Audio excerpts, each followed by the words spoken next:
Methoula, en première ligne en cas de nouveau conflit armé avec le Hezbollah. La petite localité d'à peine 2000 habitants se trouve en effet sur la frontière israélo-libanaise. Il y a un réel danger, selon le plan de guerre du Hezbollah, ce qui est prévu parce que Methoula se situe au niveau de la frontière, tout comme d'autres localités israéliennes. C'est grâce à leurs forces spéciales d'occuper Methoula. Ces derniers temps, les provocations du groupe chiite terroriste sont presque quotidiennes le long des 112 km de frontières, comme si le Parti de Dieu, soutenu par l'Iran, cherchait à pousser Israël à la faute, selon cet ancien colonel de Tsahal. Ils veulent créer en quelque sorte une guerre d'usure le long de la frontière. Nous devons changer totalement de stratégie et apporter des réponses agressives et déterminées lors de chaque provocation. Non loin de Methoula, le village de Radjar. Il y a 2 semaines, ce dernier a été pris pour cible par un missile anti-tank tiré par les hommes du Hezbollah. Cela s'est passé juste ici. Ce missile a été tiré depuis cette zone. Il ne voulait pas causer de dégâts. Il voulait seulement faire passer un message au gouvernement israélien. Selon Hassan Nasrallah, le chef de l'organisation terroriste, Israël occupe illégalement la partie nord de ce village où vivent quelques 1500 habitants. Quand nous nous sommes retirés du Liban en mai 2000 de façon unilatérale et que nous avons travaillé avec les inspecteurs de l'ONU sur le tracé de la future frontière internationale, nous nous sommes aperçus, selon les cartes libanaises, que la frontière se trouvait par erreur précisément au milieu du village. Un village conquis par Israël à la Syrie en 1967. Un lopin de terre considéré par le Hezbollah comme libanais.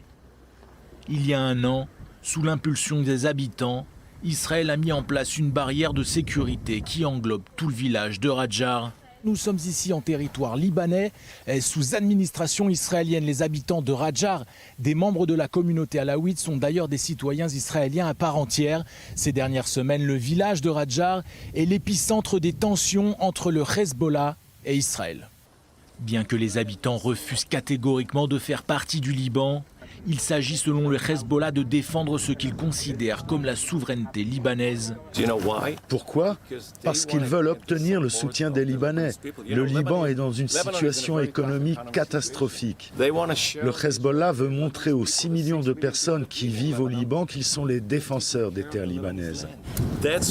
Et c'est pourquoi ils ont fait de Radjar et des fermes de Sheba 2 problèmes territoriaux majeurs.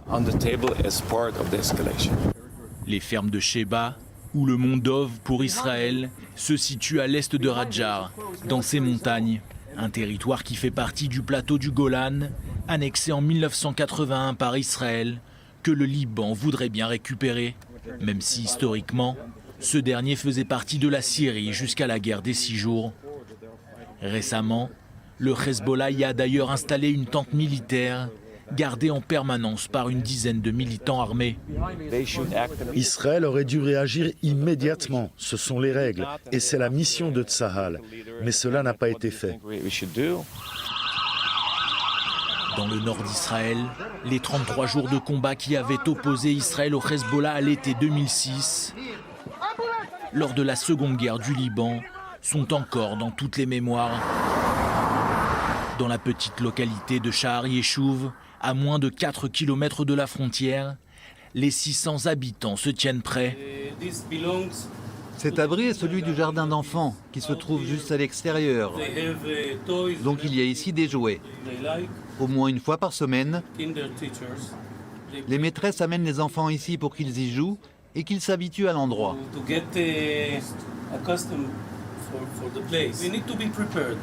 Nous devons être prêts.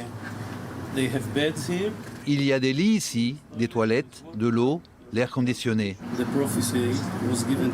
On ne peut pas connaître le futur, donc je ne peux pas prévoir la prochaine guerre. Elle pourrait être dans 5 minutes comme l'année prochaine. Je sais en revanche qu'elle arrivera.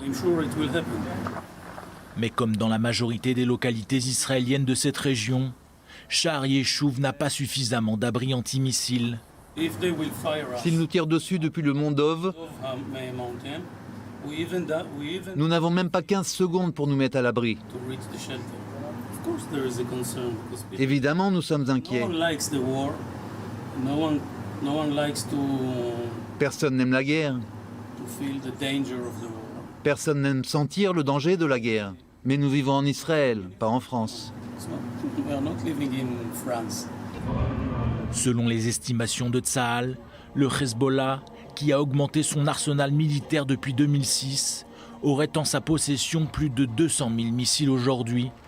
Et en cas de nouveau conflit armé, Israël pourrait faire face à environ 6 000 tirs de roquettes par jour au cours des premiers jours de combat.